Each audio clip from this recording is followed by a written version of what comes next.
사실 그래서 오늘 그냥 큐티 안 하려고 그랬는데 아이씨 기분도 나쁘고 그래서 그냥 그러고 에이씨 오늘 그냥 기도하고 끝내야지 이랬는데 와가지고 청년들이 오늘 뭐 배운 거 가지고 적용한 거를 뭐 글을 쓰기로 했으니까 목사님 잘해달라고 그래서 에이씨 또 이게 또 안 하려고 그랬더만. 복음서 우리가 그 말씀드렸던 것처럼 마태, 마가, 누가 세 개를 우리는 공간 복음이라고 해요. 공관 복음. 같은 관점에서 봤다는 거지요. 야, 은혜 강의 칠판 갖고 와라. 아휴, 에이.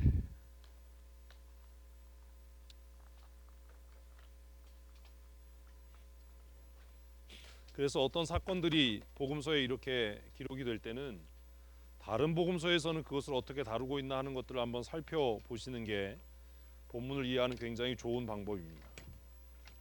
빨리 놔 들어가. 괜히 욕 먹어. 오래 살 거야.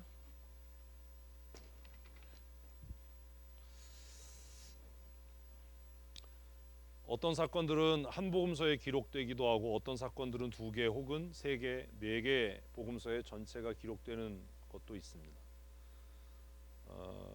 자유주의자들이 성경의 무호성을 의심하고 공격하는 원인 중에 하나는 이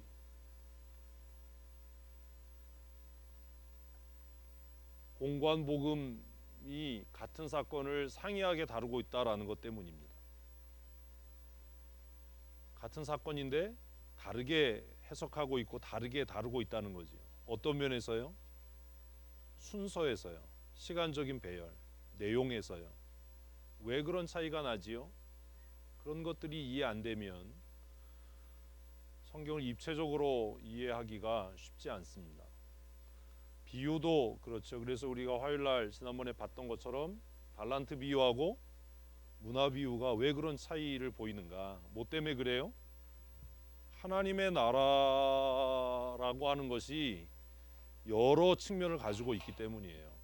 그래서 달란트 비유를 통해서 이야기하는 하나님의 나라의 특성이 있고 문화 비유가 이야기하는 하나님 나라의 또 다른 특징이 있기 때문입니다. 예를 들면 사과라고 하는 것을 설명할 때 화가가 사과를 설명하면 뭘 얘기하겠어요? 모양과 색채를 이야기할 겁니다. 농사꾼이 이야기하면 뭘 얘기하겠어요? 당도를 이야기하겠죠. 빛깔과 당도를 이야기할 겁니다. 영양학과 교수가 사과에 대해서 이야기하면 뭘 이야기하겠습니까? 주요 영양 성분에 대한 이야기를 할 겁니다. 같은 사과인데 왜 설명하는 게 다르지요? 강조하고 있는 점이 다르기 때문이에요. 하나님의 나라라고 하는 것이 그냥 이렇게 평면적이지 않기 때문에 어떤 관점에서 보느냐, 하나님 나라의 어떤 면을 부각시키느냐에 따라서 하나님 나라의 비유의 내용이 달라지는 겁니다. 달란트 비유는 하나님 나라의 은혜성에 대한 이야기라면 문화 비유는 하나님 나라에서의 또 다른 심판, 상급에 대한 이야기입니다. 그래서 달란트 비유에서는 하나님의 나라가 재능이 많건 재능이 적건 은혜로 하나님 나라 가는 것이고 모든 사람들이 주인의 즐거움에 참여하는 것이 하나님 나라의 속성이다라고 이야기하는 반면에 달란트의 비유는 하나님의 나라는 자신이 사모하고 수고하고 열매 맺은 만큼의 보상이 주어진다라는 거예요. 10문화를 남긴 사람은 10개의 고울을 차지하게 될 거고 5문화를 남긴 사람은 5개의 고울을 차지하게 될 거다라는 거예요. 또 문화 비유에서는 달란트 비유가 이야기하지 않는 심판의 이중성에 대한 이야기가 나옵니다. 그러니까 비교해 보면 더 성경은 풍성해지지요. 공관복음에 충돌돼서 문제가 있기 때문에 성경의 무호성이 인정되지 않는다가 아니라 하나님 나라의 다양성, 하나님 나라의 여러 가지 다양한 속성들을 우리는 보게 되는 겁니다. 또 성경의 배치에 있어서도 우리는 복음서가 각각 다른 구조를 갖고 있다는 걸 보게 돼요. 지금 마가복음 14장의 이야기를 보면 무슨 이야기예요?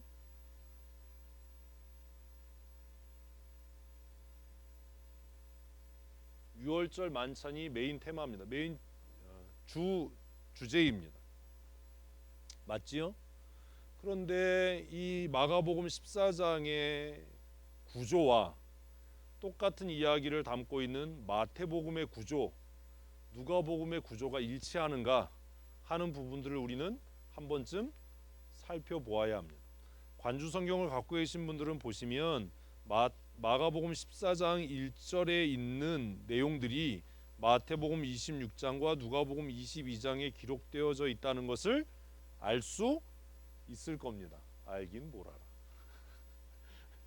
그렇게 보셔야 돼요. 에? 그러면 마태복음에 있는 구조 또 마가복음에 있는 구조와 누가복음에 있는 구조가 어떻게 다른가? 마태복음은 우리가 잘 알죠. 24장에서 무슨 얘기가 나오고요. 성전의 파괴 때 또 말세래 또 그렇게 얘기를 했는데 성전 파괴 때에 대한 이야기가 나오고 26장에는 하나님 나라의 비유가 나옵니다. 25장에 제가 26장이라고 그랬어요. 아직 승질이 덜 풀려서 그래요. 25장에 저를 열받게 하면 안 돼요. 전 참 착한 사람인데 열받으면. 그리고 26장에 이 사건이 기록이 되지요. 마태복음의 구조는 이해가 돼요. 제자들이 예수님 성전의 파괴가 언제 일어날 겁니까? 마지막 때에 어떤 일이 일어나겠습니까? 라고 물으셨고 그리고 예수님께서 성전 파괴 때를 이야기하십니다. 그리고 나서 25장에서 하나님 나라의 속성에 대한 비유 시리즈가 쫙 나와요. 그렇죠?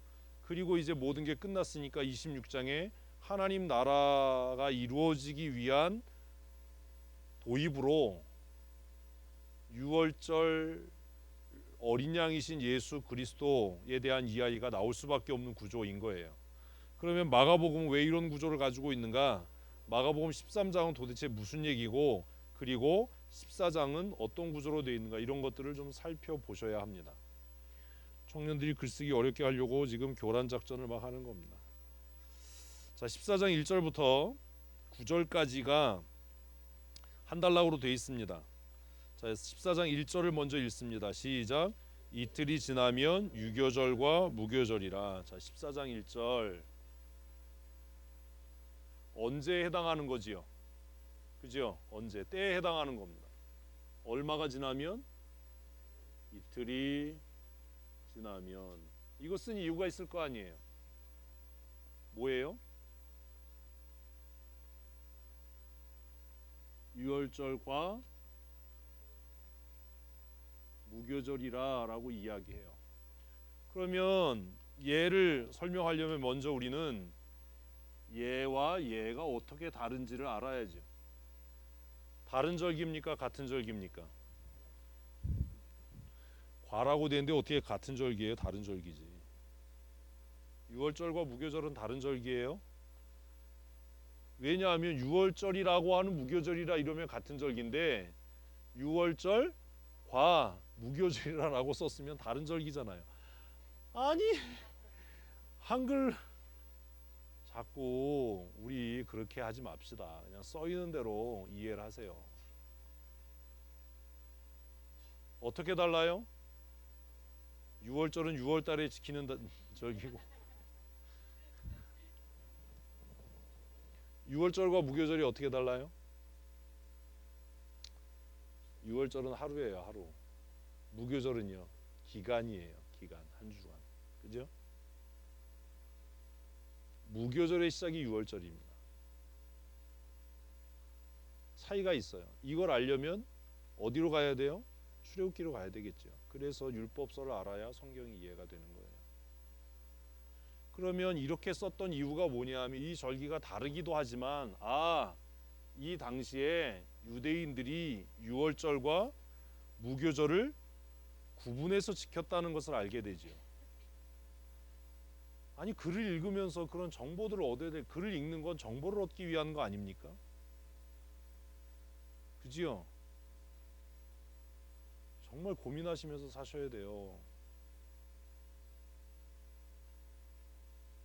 이 당시에 유대인들은 유월절과 무교절을 구분해서 지켰어요.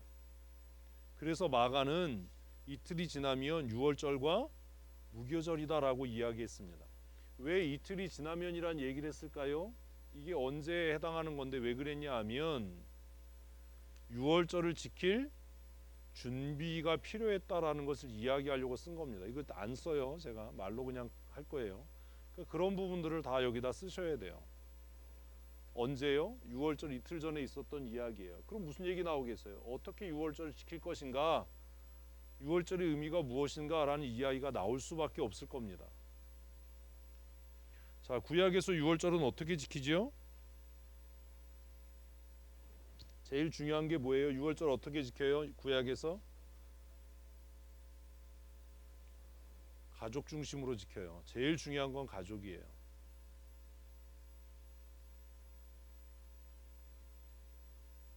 가족.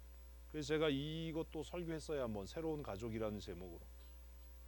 왜 예수님도 가족이 있었고 예수님의 제자들도 가족이 있었는데 그 6월절에 왜 자기의 가족들과 6월절을 지키지 않았는가? 우리 그 생각 안 하거든요. 이거 설교했는데도 이해를 못 하는 거예요.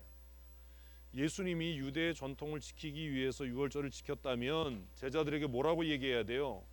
돌아가서 너희의 가족들과 뭐 해라? 6월절을 지켜라라고 얘기했을 거예요. 자, 보십시오. 예수님의 제자가 12명입니다. 다 남자들입니다. 구약의 규정대로라면 아버지가 없으면 6월절 절기 지킬 수 있습니까? 없습니까? 없어요. 근데 왜 예수님은 제자들을 집으로 돌아가라고 안 했는가?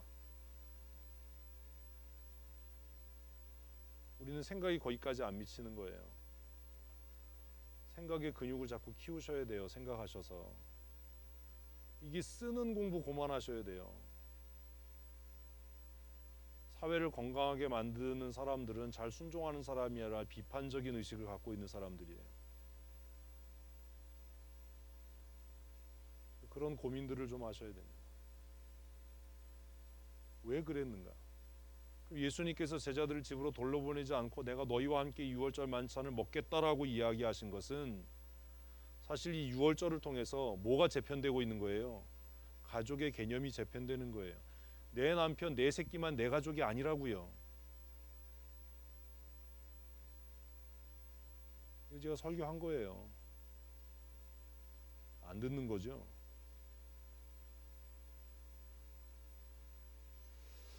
6월절과 무교절에 있었던 일입니다. 1절 뒤에 보니까 누가요? 대제사장과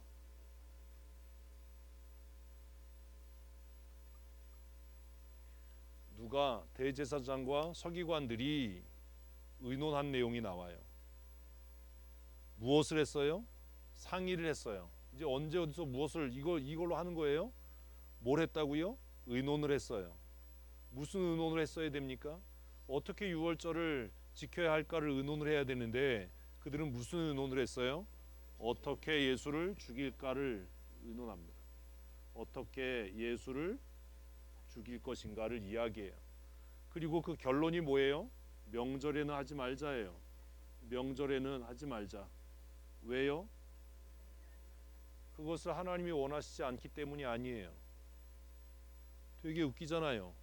대제사장과 서기관들이라면 자신들이 행동하고 결정하는 것에 있어서 이게 하나님의 뜻인가? 하나님의 뜻이 아닌가를 생각해야 되는데 그들은 뭘 생각한 거예요? 백성들이 어떻게 행동할까를 생각해요. 우리도 마찬가지잖아요. 우리가 무언가를 결정하고 선택하려면 목사고 우리가 성도라면 뭘 먼저 생각해야 돼요? 하나님은 뭘 원하실까? 하나님은 우리가 어떻게 행동하는 걸 원할까? 우리는 전혀 그런 생각하지 않는다는 이 본문 큐티했잖아요. 그럼 우리가 이 사람들과 뭐가 다릅니까? 말씀을 묵상하고 큐티를 하면 뭔가 달라져야 되잖아요. 그들은 왜 명절에 하지 말자고 그랬어요? 에이, 밀란이라고 또 써야지. 밀란이 일어나는 게 두려웠어요. 왜요? 왜냐하면 정말 진짜 중요한 건 그들의 두 가지를 한꺼번에 쓰려고 그래서 그래요. 제가 이게 손이 머리를 잘 못 따라가서 그들의 삶의 기준과 가치가 하나님께 있지 않았기 때문이에요. 이걸 한꺼번에 쓰려니까 가준이라고 쓰려고 그러는 거예요. 예수 믿는다는 건, 신앙생활 한다는 건 무엇이요? 삶의 기준과 삶의 가치가 하나님께로 초점 맞춰져 있어야 되는 겁니다. 우리도 안 그러거든요.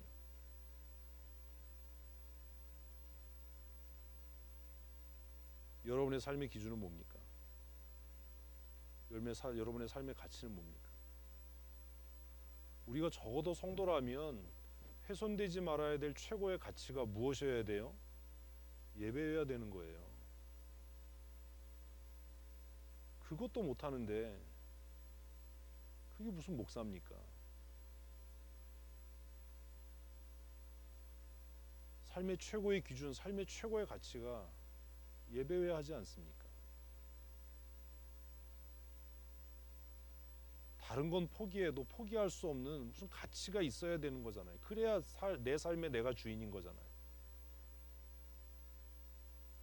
대제사장과 서기관들이 이렇게 결정했던 이유는 그들이 명목상 하나님의 일을 하는 사람들이고 그들이 명목상 유대인이고 종교적인 지도자인데 그들의 삶의 기준은 뭐예요? 성공이에요. 번영이에요. 백성이 아니라 권력이었어요. 그래서 그들은 하나님이 두렵지 않고 자신들을 그 자리에서 끌어내릴 수 있는 힘이 있다라고 생각하는 민중이 두려웠던 겁니다. 도대체 우리는 뭘 두려워합니까? 내가 지금 하고 있는 일을 하나님이 기뻐하시겠습니까?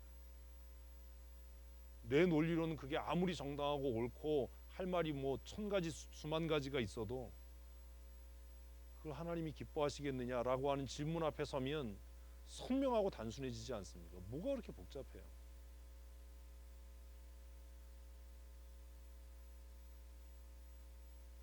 일절이 되게 도전적이잖아요. 고민하게 되는 거잖아요. 이렇게 큐티를 하고 적용을 했으면 바뀌어야지요. 1절만 우리가 제대로 읽었어도 적용이 무엇이어야 됩니까? 뭐여야 되는 거예요? 내 삶의 기준은 도대체 뭐냐? 내 삶이 추구하는 최고의 가치는 뭐냐? 이거에 답할 수 있어야 내 정체가 결정되는 거잖아요. 내 삶의 최고의 기준이 성경입니까? 하나님의 말씀입니까? 정말 그렇습니까? 네, 그럴 수 있습니다. 나는 거기에 목숨을 겁니다. 이래야 내가 성도잖아요.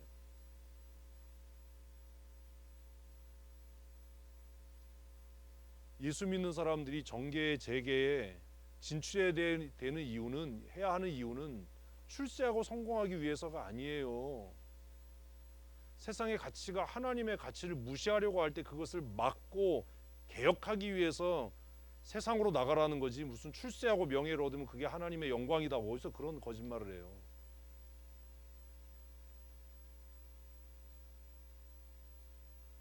내가 사회에 나가서 하나님의 말씀으로 세상을 변화시킬 수 없다면 뭐하러 그거 합니까? 폐지 짓고 살지.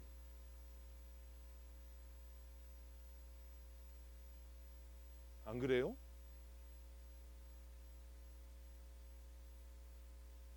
오늘 하나님은 너무 무능하잖아요.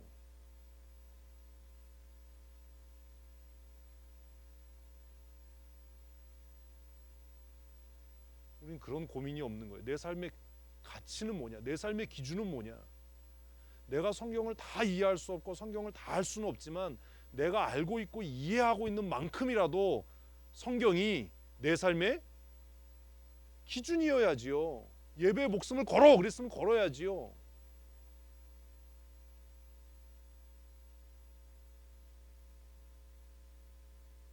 그래야 되잖아요. 내 삶의 최고의 가치가 하나님의 나라, 이래야 되잖아요. 언제까지 바리새인들처럼 사실 거예요? 겉으로는 제사장이고 서기관인데 백성들이 두려워서, 자기 기득권 놓칠까 봐 그게 두려워서 벌벌벌 떠는, 기껏 한다는 소리가 우리가 백성들이 밀란을 일으킬까 봐 두려우니까 예수 잡아 죽이는 일을 유월절과 무교절에는 하지 말자. 그런데 보십시오. 여러분 큐티 하셨잖아요. 그들 뜻대로 됩니까? 하나님의 뜻대로 되는 거예요. 무슨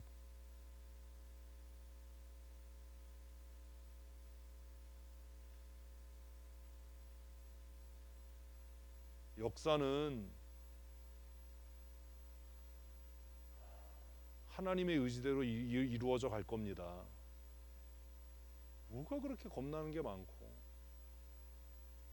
뭐가 그렇게 염려되는 게 많아요.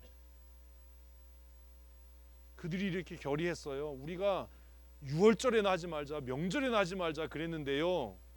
예수님은요, 보기 좋게 6월절에 돌아가셔요. 얼마나 헛된 맹세입니까? 얼마나 헛된. 이 큐티한 지 며칠이나 됐어요.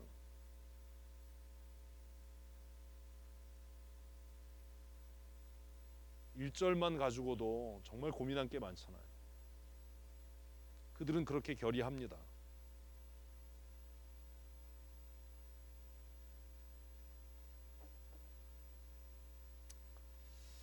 그리고 삽입된 이야기가 3절부터 나와요. 3절 읽습니다.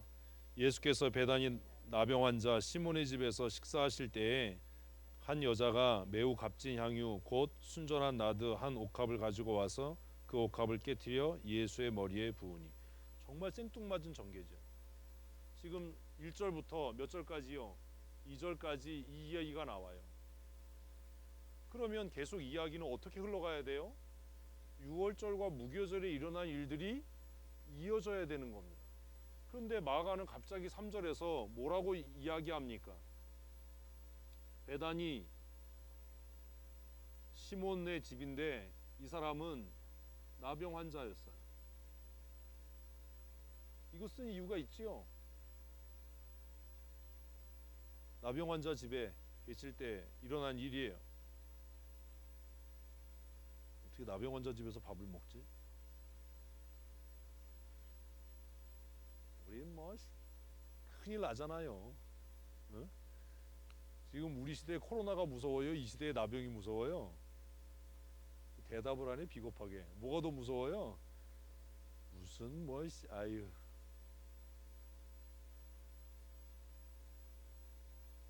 어디서지요? 어디서? 아니 어디서라니까 무슨 배단이야. 아유 진짜 내가 아유 어디서지요? 여기다 이렇게 쓰시면 돼요. 먼저 얘는 뭐가 나왔어요? 어디서가 나왔어요. 어디서를 밝혔는데 베단인데 시몬이라는 사람의 집인데 그 사람은 나병 환자였어요. 언제예요? 6월절 이틀 전이죠. 그죠? 지금 쓰고 있는 건 얘 때문에 쓰는 거니까 없어도 언제는 6월절 이틀 전일 거예요. 언제? 앞에 나온 1절. 그러니까 동시 상황으로 보여지지요. 6월절 이틀 전에 서기관과 바리새인들은 예수를 어떻게 잡아 죽일까 의논하고 우리가 명절에 하지 말자 이렇게 결정했어요. 근데 똑같은 그 시간에 어떤 일이 일어나고 있었냐 하면 예수님은 베다니 나병 환자였던 시몬의 집에서 식사를 하고 계셨어요. 누가요? 예수님 얘기했잖아. 이제 그 다음 해야지. 무슨 한 여자가. 이 여자가 누군지 다른 복음서 보면 나옵니다.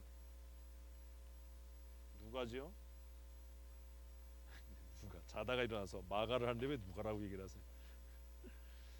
이런 아재 개그를 해야 우리가. 한 여자가 무엇을? 매우 값진 향유를.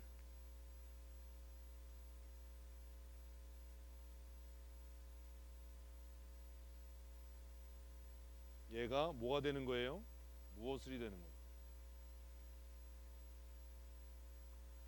근데 이 향유가 어떤 거예요? 순전한 나드예요. 똑같은 거죠. 여기다 그냥 얘는 계속 쓰는 거예요. 순전한 나드. 나드라고 하는 향이에요.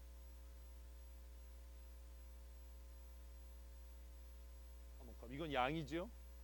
이건 기름의 종류고. 얘를 다시 설명한 거죠. 아는데 대답 안 하는 거죠. 자꾸 대답을 하셔야 돼요. 어떻게 해요? 무엇을 어떻게 했어요? 가지고 왔지. 그럼 가져가냐? 옥합을 깨뜨려. 가지고 와서 그래. 가지고 와서 다 안 쓰라고 테 깨뜨려. 가지고 와서 쓸까? 깨뜨려. 어떻게 했어요? 이거 깨뜨려 쓰지 말고 짧게 합시다. 예수의 머리에 부으니.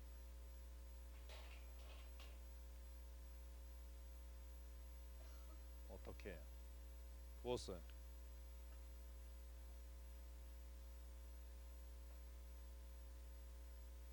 근데 여기 빠진 게 있어요. 뭐가 빠졌어요? 왜가 빠졌죠. 왜는 몰라요. 이 여자 마음을 몰라요. 왜 그랬는지. 이 여자는 아마 감사하고 고마워서 그랬을지 몰라요. 근데 나중에 이 왜에 대한 설명이 나와요. 그러니까 이렇게 정리해 가시는 게 좋은 거예요. 한 절에서도. 그러니까 사건 전체를 정리하는 게 아니라 언제 어디서 누가 무엇을 어떻게 왜는 때때로 한 절 안에서 이렇게 정리해 가시는 게 좋습니다. 자, 4절은 뭐예요? 어떤 사람들이에요. 어떤 사람들이. 누가가 되는 거죠. 어떤 사람들. 사실 이거 가룟 유다라고 다른 복음서는 얘기하죠.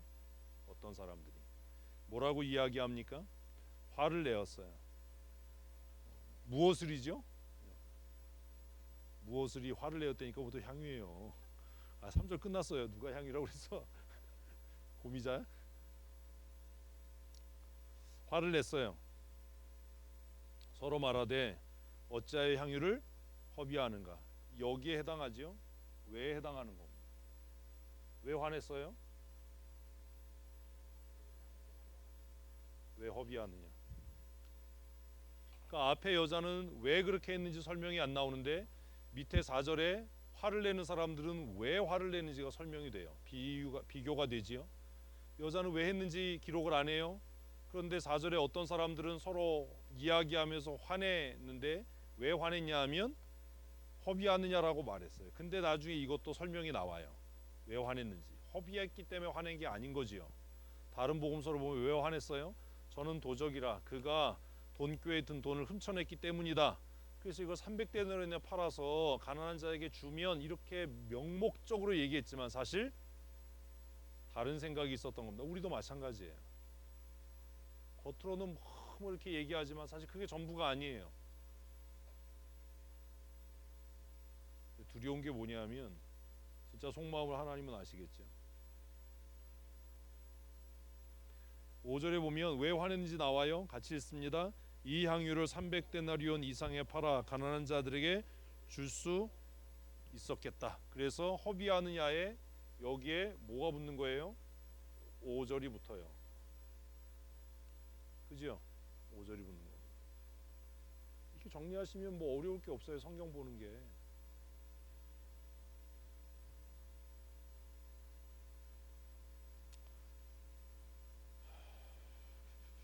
6절 누가요? 예수께서. 6절.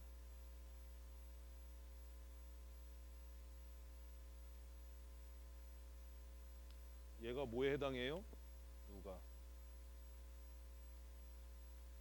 예수께서.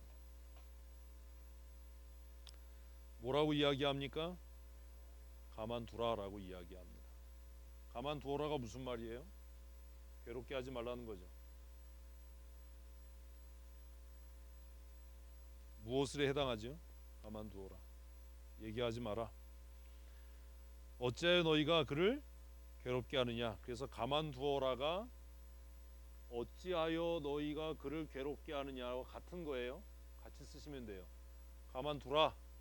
그리고 좀 더 적극적으로는 어찌하여라는 말은 무슨 이유 때문에라는 말입니다. 무슨 이유로 그를 괴롭게 하느냐? 무슨 이유로 그랬다고요? 허비했기 때문이에요. 안 쓰는데 머릿속으로 정리하셔야 돼요. 쓰시지 말고 이거 진짜 쓰지 마세요. 그냥 머릿속으로 생각을 자꾸 하셔야 돼요. 이거 쓰면 망해요. 이거 베껴 쓰다가 자꾸 생각 안 되는 것 같지만 잊어먹어서 안타까운 것 같지만 생각을 자꾸 하셔야 생각이 늘어요. 어찌하여 왜라는 말이에요. 그죠? 어찌하여는 왜 이 여자를 괴롭히느냐인데 왜 괴롭혔어요? 허비했기 때문이에요. 그들은. 그럼 예수님은 왜 가만두라는 겁니까? 허비가 아니라는 거지요. 뭐가 달라요? 똑같아요. 가치와 기준이 다른 거예요. 그러면 이 얘기를 왜 썼는지가 조금 이해되지 않으세요? 달라 보이지요? 세상을 보는 가치와 기준이 달라요. 하나님께 속한 사람과 세상에 속한 사람의 차이가 뭐냐면 주일에 교회 가느냐 안 가느냐의 문제가 아니에요. 뭐가 달라요? 선택과 결정의 순간에 가치와 기준이 다른 거예요.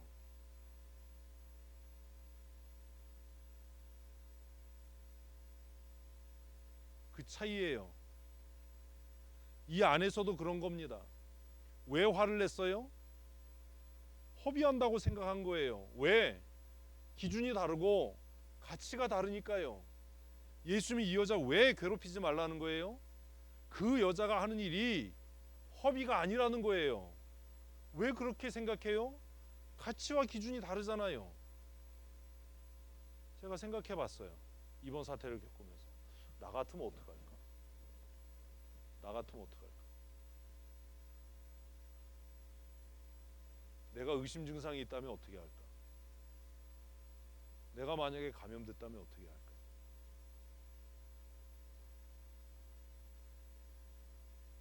제가 그 생각 안 하겠어요? 내가 담임 목사인데 내가 감염이 되면 어떻게 하지? 조심해야 되나? 위축돼야 되나?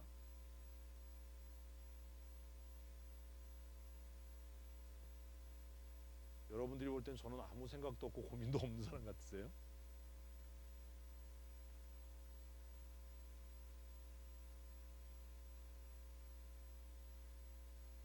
그런 고민할 때 결국 어떻게 선택하고 행동하느냐는 무엇의 문제라고요? 가치와 기준의 문제예요. 무슨 상황 이런 거 얘기하지 말자고. 거짓말이에요. 그거. 내 가치가 뭐냐? 내 기준이 뭐냐? 예수 믿는다는 거는 세계관이 바뀌는 거라고 제가 얘기했잖아요. 가치가 바뀌는 거다. 기준이 바뀌는 거다. 귀하게 여기는 것이 달라지는 겁니다. 그게 마태복음 25장이 이야기하는 하나님 나라의 비유예요. 보다 가치 있고 귀중한 것을 만나면 이전에 가치 있고 귀하게 여기던 걸 다 팔아서 그걸 사야 되는 거예요. 무슨 이상한 소리를 하냐?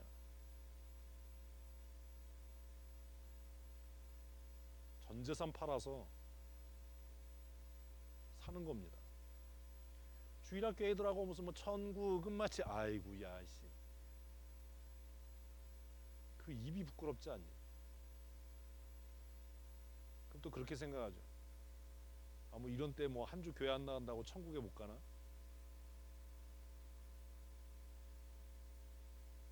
우리 양심이 알아요. 그거.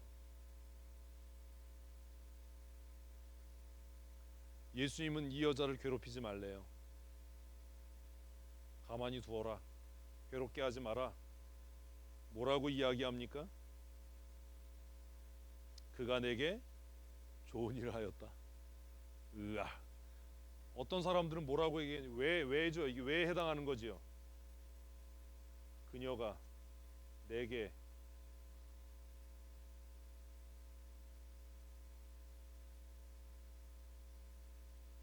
이게 다 왜 해당하는 거예요? 그들은 왜 화를 냈어요? 허비한다고 생각하니까 화를 냈어요. 예수님 왜 가만두래요? 그녀가 내게 좋은 일 하기 때문이에요. 두 개가 딱 충돌하잖아요. 1절에서 2절에는 그 명절에 죽일 생각을 하는 놈들이 있는가 하면 또 한 놈들은 왜 허비하느냐고 열내는 놈이 있는데 예수님은 그 여자 괴롭게 하지 마라 내버려둬라. 왜? 그 여자가 한 일이 뭐가 아니고 허비한 일이 아니고 나를 위한 일이다. 누가 이겼어요? 결국 그런 거 아닙니까? 세상이 뭐라고 얘기하느냐 남이 뭐라고 얘기하느냐가 아니라 주님이 뭐라고 말씀하실까가 가치의 기준이 되어야 되는 거 아닙니까? 우리 그렇게 생각 안 해요.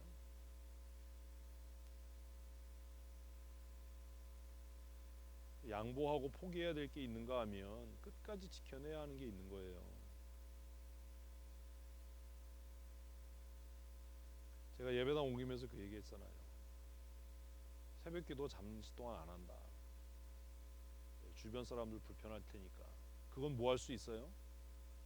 양보할 수 있는 거예요. 기도회니까. 뭐 주변에서 시끄럽다 그러면 수요기도회죠 안 할 수 있어요. 금요기도회 안 모일 수 있어요. 하늘이 반쪽 나도 주일 예배는 안 돼요. 제가 우스갯소리로 그렇게 웃으면서 얘기했잖아요. 무슨 날 말고는, 내 장례식 말고는 주일 예배 빠지지 마라. 여러분 장례식이 있어서 못 오시면 그건 용서해 드릴게요. 누구 장례식에? 본인 장례식에. 오늘은 목사님 내가 장례식이 있어서 못 가겠습니다. 뭐 이러면 제가 그건 용서해 줄게요. 꼭 문자로 보내셔야 돼요. 문자 메시지로. 단문 50원, 장문 100원. 좀 그런 굳은 의지라도 있어야 뭐 믿음을 지켜낼 거 아닙니까?